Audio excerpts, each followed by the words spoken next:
My uncle changed the locks of the house I inherited. He begged me to take it back when he found out how much it cost to own it. My grandmother basically raised me after my parents died when I was 8. Lived with her for 10 years until college, then visited every weekend after graduation. She always told me the house would be mine one day since I was the only grandkid who actually cared about her. My Uncle Paul only showed up when he needed money. My Aunt Lisa called maybe twice a year, but I was there every Sunday for dinner, drove her to doctor appointments, fixed things around the house. Grandma had this beautiful Victorian house worth about $800,000. She'd lived there 50 years and maintained it perfectly. Had these original hardwood floors and stained glass windows that were irreplaceable.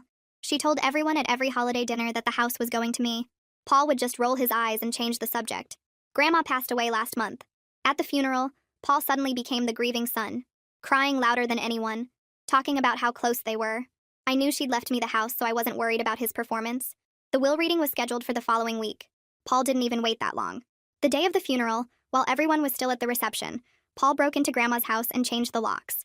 I found out when I went there that evening to water her plants like I always did. My key didn't work, and Paul answered the door in his bathrobe. Told me he was the eldest son, so the house was obviously his. Said I could schedule a time to get any personal items, but he was living there now. I called the lawyer immediately. He confirmed the will clearly stated the house was mine. Paul didn't care. Said possession was everything and I'd have to evict him, which would take months, maybe years. He was right about eviction taking forever. I looked into it, and with backlogged courts, could be 18 months minimum. But here's what Paul didn't know. Grandma had given me power of attorney 2 years ago when she had a minor stroke. She recovered fully, but never revoked it. I also had access to all her financial accounts as the joint holder.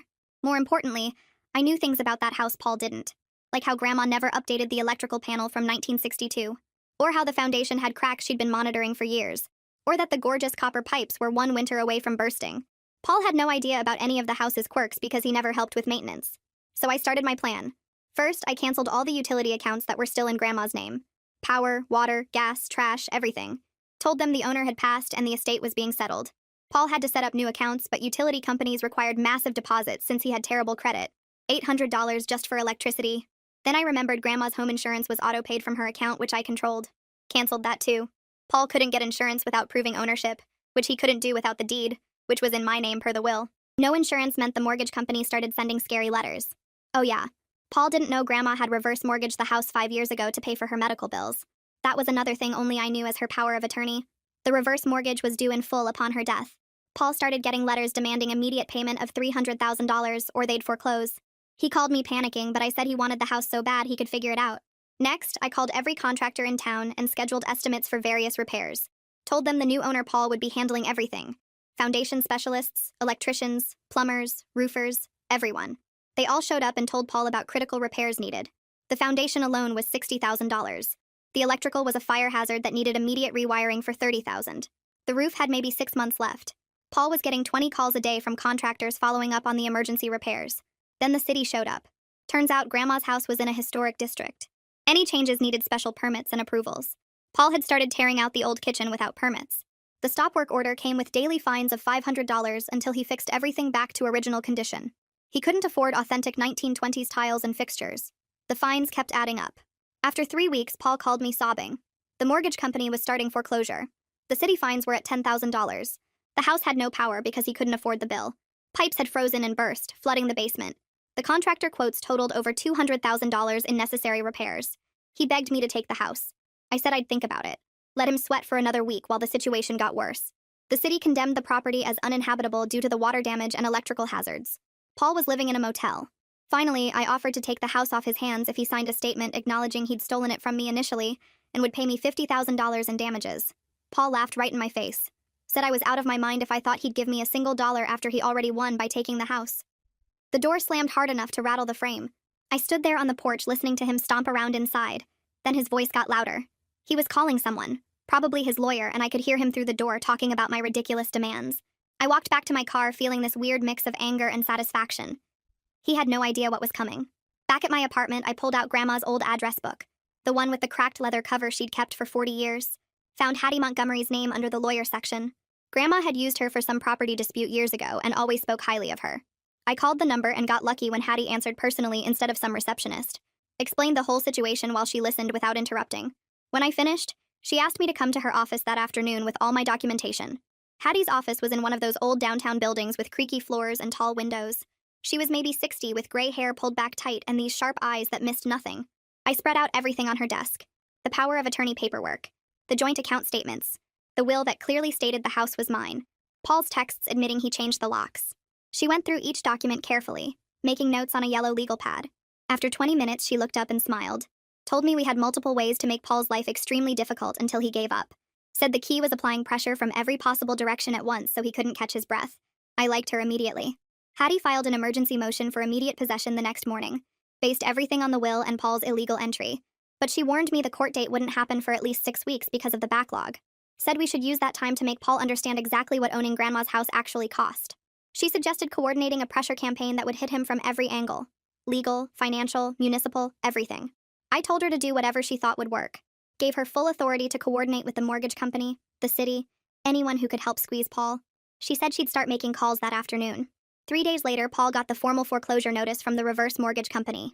30 days to pay the full $300,000 or vacate the property. He called me at 7 in the morning screaming so loud I had to hold the phone away from my ear. Said I was trying to steal his inheritance and he'd sue me for everything I had. Told me I was a vindictive monster who couldn't stand that he'd outsmarted me. I waited until he ran out of steam, then reminded him very calmly that he stole my house first. Said if he wanted to play possession games, he could deal with the consequences. Hung up while he was still yelling threats. The insurance situation hit next. Victor Perkins called Paul about the lapsed homeowner's policy. I knew because Paul left me an angry voicemail about it. Victor had explained that without proof of ownership, Paul couldn't get coverage. That meant any damage to the house came entirely out of Paul's pocket. Paul tried using Grandma's old policy documents, but Victor told him those died with Grandma. The estate needed to establish new coverage, which required the actual heir's signature. My signature. Paul called me begging to sign the insurance paperwork. Said it was just basic protection for the house. I told him he should have thought about that before breaking in and changing the locks. Said I wasn't signing anything that helped him keep what he stole. The foundation report arrived a week later. The specialist had done a full inspection after I scheduled it. Sent copies to both me and Paul. The cracks had gotten worse over the winter. Immediate repair was critical to prevent total structural failure. Cost estimate was now over $100,000, up from the $60,000 Grandma had been quoted. Paul called me that night sounding scared instead of angry. Asked if Grandma knew about the foundation problems. I told him yes. She'd been monitoring them for 3 years. Said she planned to fix everything this spring before she got sick. He asked why she didn't do it sooner, and I explained she was saving up the money because she didn't want to take out another loan. He got quiet for a long time, then asked if I'd help pay for the repairs. I laughed and hung up. The electrical situation got worse fast. Paul had been running space heaters after I canceled the gas service. The old 1962 panel couldn't handle the load. An electrical inspector showed up after neighbors reported burning smells. Condemned the panel as an immediate fire hazard. Now Paul faced a mandatory $30,000 rewiring job before the city would let anyone live there. The inspector red-tagged the house. Paul had to move out immediately. I drove by that evening and saw him loading boxes into his car. He was staying at some cheap motel off the highway, burning through what little savings he had on the room, the utility deposits, all the contractor estimates piling up. I didn't feel bad for him at all. Frances Livingston from the Historic District Office showed up next. Neighbors had reported construction noise, and she came for a surprise inspection. Found Paul's demolished kitchen with the original 1920s tiles smashed up and sitting in garbage bags. Those tiles were irreplaceable. Grandma had loved that kitchen. Frances issued a stop work order right there. $500 in daily fines until Paul restored everything to period-appropriate condition. The materials alone would cost $20,000, assuming he could even find authentic tiles from that era. Paul called me crying about the fines. Said he was just trying to update the kitchen to make the house more sellable. I told him he should have gotten permits first. Said ignorance wasn't an excuse when you were destroying historic property. The burst pipes happened during a cold snap. I'd canceled the power weeks ago and Paul couldn't afford to get it turned back on after the deposit. The house had no heat. The copper pipes froze solid, then burst when temperatures rose. 3 feet of water flooded the basement before Paul even noticed. He'd been at the motel and only checked on the house every few days. By the time he found it, Grandma's stored furniture was ruined. Her photo albums destroyed. All those pictures from when I was little, from when my parents were alive. The water sat for almost a week, creating this massive mold problem. Another $20,000 to fix. I drove by and saw the water stains on the basement windows. Stood there on the sidewalk staring at them. My anger at Paul mixed with grief over losing Grandma's things. Those photos could never be replaced. Paul's lawyer finally sent a letter to Hattie. Threatened to sue me for property damage and interference. Said I was deliberately sabotaging the house to hurt Paul. Hattie's response was beautiful. She wrote this detailed breakdown of everything I'd done. Explained how canceling utilities was my legal right as power of attorney and joint account holder. How scheduling contractor estimates was basic property management. How every single action was completely legal. Then she copied the mortgage company, the city, and the insurance adjuster. Made sure everyone knew Paul was the illegal occupant, not me. That he had no legal standing to be in that house at all. Paul's lawyer stopped returning his calls after that. The mortgage company's foreclosure letter arrived 3 days later. 2 weeks to pay the full $300,000, or they'd start eviction proceedings. I got a copy since I was still listed as power of attorney on all the estate documents. Paul didn't know the mortgage company had my contact information too. The letter detailed every problem with the property. Water damage, electrical hazards, no insurance, unpaid city fines. They'd done their homework. The property was considered high risk, and they wanted their money immediately. Paul called at 2 in the morning. I could hear him crying before he even spoke. His words came out slurred and broken. He said I was destroying Grandma's legacy, that she'd be ashamed of what I was doing to her house and her son. I stayed quiet and let him talk. He went on about how Grandma would hate seeing family fight like this, how she always wanted us to get along. When he finally stopped to breathe, I told him Grandma would hate what he did more. Stealing from family, breaking into her house the day of her funeral, changing the locks on the granddaughter she actually loved. Then I blocked his number. I didn't need to hear his drunk excuses anymore. The city fines kept climbing. Frances called me to give me updates even though I wasn't the legal occupant. She knew the situation from Hattie and wanted to make sure I understood how bad things were getting. 24 days since the stop work order and Paul hadn't done anything to fix the kitchen. The fines were at $12,000 now. Frances filed a lien against the property. That meant even if Paul somehow sold the house, the city would get paid before he saw a single dollar. She sent me a copy of the lien paperwork. It felt good seeing it in writing. Hattie sent Paul a letter the same day. She itemized every single cost he was facing. $300,000 for the reverse mortgage, $60,000 for foundation repairs, $30,000 for electrical rewiring, $20,000 for mold remediation, $12,000 in city fines and climbing, plus his ongoing motel bills, utility deposits he'd already paid, and contractor estimates he'd requested. The letter was 3 pages long. Each line showed another financial disaster Paul had walked into. Hattie ended by noting that as the illegal occupant, he was personally responsible for all of it. The house couldn't be sold without clear title, which he didn't have. He couldn't get insurance without proving ownership, which he couldn't do. He was trapped.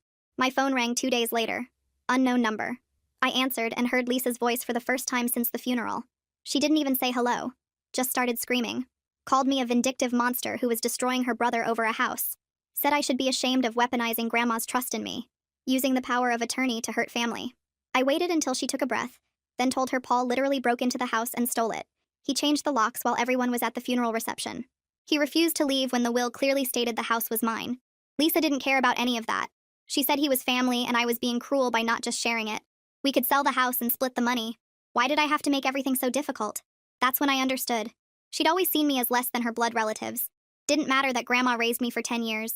Didn't matter that I was there every Sunday while Lisa called twice a year. In her mind, I was just the granddaughter. Paul was her brother. Real family. Blood family. I told her if she cared so much about Paul, she could pay his bills. Then I hung up. Paul tried to list the house for sale the next week. I found out when a real estate agent called me asking about the property. She'd done a title search and found the will situation. Asked if I was aware someone was trying to sell a house I legally owned. I told her the whole story. She apologized for bothering me and said she'd already told Paul she couldn't help him. No agent would touch a property without clear title. It was too risky. Could open them up to lawsuits. Hattie heard about it through her network and immediately filed a cease and desist order. Sent it to every real estate office in the county. Made it clear that any attempt to sell the property would result in legal action. Paul's lawyer stopped returning his calls after that. Even his own attorney knew the case was hopeless. Paul had no legal standing. No way to prove ownership. No way to sell. No way to get insurance. No way to stop the bleeding. The motel manager called me on a Thursday afternoon. Nice woman named Carol. She said Paul was 3 days behind on his bill and his credit cards were maxed out. She'd tried calling him, but he wasn't answering. Asked if I'd be willing to pay his balance so she didn't have to evict him. I told her I wasn't responsible for Paul's debts. He was a grown man who made his own choices. Carol sighed and said she understood, but she'd have to kick him out tomorrow morning if he didn't pay. I thanked her for calling and hung up. Part of me felt bad. Paul was about to be homeless while claiming to own an $800,000 house. But he'd brought all of this on himself. Every single bit of it. Paul showed up at my apartment at 6 the next morning. I heard pounding on my door and looked through the peephole. He looked terrible. Dark circles under his eyes. Unshaven. Clothes wrinkled like he'd slept in them. I opened the door and he practically fell inside. Started begging immediately. Said he couldn't handle the financial pressure anymore. The city was threatening to arrest him for the unpaid fines. The mortgage company was starting foreclosure. He had nowhere to live. His credit was destroyed. He needed me to take the house back. I crossed my arms and looked at him. Told him my offer still stood. Sign a confession acknowledging he stole the house. Pay me $50,000 for damages and legal fees. Then I'd take over the property and all its problems. Otherwise, he could figure it out himself. Paul argued he didn't have $50,000, asked if I'd accept $20,000 instead. I shook my head, told him the number would actually go up by $5,000 every week he delayed. My legal fees kept growing. Hattie was billing me for all the work she was doing. The longer this dragged on, the more it would cost him. Paul's face went pale. He asked where he was supposed to get that kind of money. I suggested he ask Lisa since she was so concerned about family helping each other. He left without another word. Lisa called me that evening. Her voice was cold and controlled. Said she'd loan Paul $30,000 if I reduced my demand. I told her no. Told her Paul needed to face real consequences for what he did. She argued with me for 20 minutes, but I held firm. Finally, she said she'd talk to Hattie directly. I gave her Hattie's number and hung up. Hattie called me an hour later. Said Lisa was willing to go up to $45,000 if Paul signed the confession and a promissory note for the remaining $5,000 payable over 12 months. I didn't want to accept. Wanted Paul to pay the full amount. But Hattie reminded me that getting $45,000 now was better than fighting for months and maybe getting nothing. I agreed, but made it clear I wanted this finished. We met at Hattie's office on Monday morning. Paul sat across from me looking defeated. Lisa sat next to him glaring at me like I was the villain in all this. Hattie had the papers ready. A confession statement where Paul admitted he illegally occupied the house I inherited and changed the locks without authority. A promissory note for $45,000 from Lisa. A payment plan for the remaining $5,000 over 12 months. Paul signed everything without looking at me once. His hands shook as he wrote his name. Lisa wrote a check for $45,000 and slid it across the table. She stared at me the whole time with pure hatred in her eyes. I felt nothing except exhaustion. Just wanted this nightmare to end. I took the house keys from Paul and drove straight to Grandma's house. First time I'd been inside in 6 weeks. The front door stuck when I tried to open it. Inside smelled like mold and something else I couldn't identify. Desperation, maybe. The living room looked mostly okay, but the kitchen was destroyed. Paul had ripped out half the cabinets and left them in pieces on the floor. The original tiles Grandma loved were smashed and thrown in garbage bags. I walked down to the basement and saw the water damage. Brown stains on the walls, warped floorboards. Grandma's furniture ruined. I found some of her photo albums in a soggy pile. The pictures were destroyed. All those memories from when I was little, from when my parents were alive. Gone. I went back upstairs and sat in Grandma's favorite chair in the living room, the one she'd sit in every Sunday when I came for dinner. I sat there and cried for everything that was lost. Not just the physical damage to the house, but the family relationships that would never be repaired, the trust that was broken, the grandmother who wasn't here to see any of this. I cried until I had nothing left. I drove back to Grandma's house the next day with Hattie to start the insurance paperwork. She brought her laptop and a thick folder of forms that needed my signature as the legal owner. We sat at the kitchen table, or what was left of it, and she walked me through each claim. Water damage to the basement, mold growing on the foundation walls, structural damage from the burst pipes, the destroyed photo albums and furniture. Each item felt like another piece of Grandma disappearing. Hattie kept her voice calm and professional while I signed page after page. She took photos of everything with her phone. The watermarks on the basement ceiling, the ripped-out cabinets Paul had left in garbage bags, the original tiles he'd smashed and thrown away. She measured the damaged areas and wrote notes about when each problem started. The insurance company needed proof that Paul's occupation caused the damage, not normal wear and tear. I showed her the utility cancellation dates and the timeline of when the pipes burst. She nodded and added it all to her documentation. Victor from the insurance company showed up 2 hours later to do his own inspection. He was older, maybe 60, with reading glasses hanging from a chain around his neck. He walked through every room taking more photos and asking questions about what Grandma had maintained versus what Paul destroyed. I explained how Grandma monitored the foundation cracks but planned to fix them this spring. How she knew the electrical panel needed updating but was saving money for it. How the pipes were fine until Paul let the house freeze without power. Victor listened and took notes. He spent 20 minutes in the basement examining the water damage and mold. When he came back upstairs, he told me the claim would be approved for $35,000. The water damage and mold were clearly caused by Paul's negligence during his illegal occupation. I felt relief for the first time in weeks. $35,000 would cover most of the immediate repairs. But Hattie reminded me the foundation and electrical work would cost another $40,000 at least. Money I'd have to pay from my own savings. I'd been putting aside money for years, planning to buy my own house someday. Now it would all go into fixing Grandma's house instead. The contractors started showing up the following week. Foundation specialists first, because that was the most urgent. They jacked up sections of the house and poured new concrete to stabilize the cracks. The work was loud and invasive. Watching strangers tear into Grandma's house made my stomach hurt. But I stayed there every day, monitoring their progress and making sure they did everything right. The electrical rewiring took 3 weeks. They had to open walls and replace the ancient panel with modern breakers and proper wiring throughout the house. I found old newspapers from 1962 stuffed in the walls as insulation. Grandma had lived here when those were current news. The mold remediation team came next, wearing masks and protective suits. They sealed off the basement and ran huge fans and dehumidifiers for days. The smell slowly changed from musty decay to chemical cleaners. They replaced all the damaged drywall and treated everything with anti-mold solutions. I threw away most of Grandma's ruined furniture. The couch where she used to read. The coffee table I'd done homework on as a kid. All of it too damaged to save. Last came the kitchen reconstruction. This took the longest because I insisted on period-appropriate materials. I found a historic preservation supplier 3 hours away who sold authentic 1920s tiles and fixtures. Cost twice as much as modern replacements, but I didn't care. Grandma had loved that kitchen. I wasn't going to let Paul's destruction erase it completely.